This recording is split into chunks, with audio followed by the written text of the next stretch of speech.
DXDC Radyoman Report.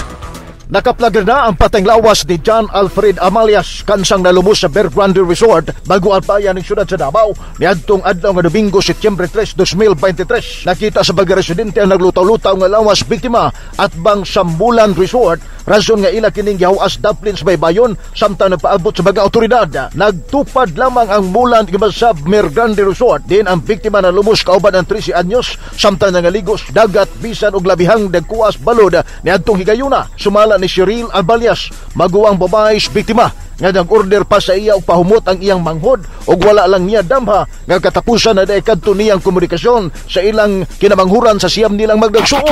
Kinamanghuran maguna mo ng lalaki, tulo lang sila kabuok na uno may kababae na.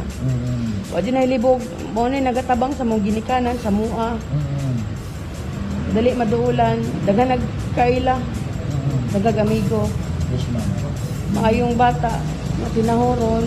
Gidugang niini nahayaon una sa Baguang Playa ang biktima og dalhon kini sa Tandag, Surigao aron didto na kini ilubong. Kasama mo sa balita og serbisyo publiko, Radyo Bandudong Rinlubosbog, Tatak Arimen. Tatak RMN.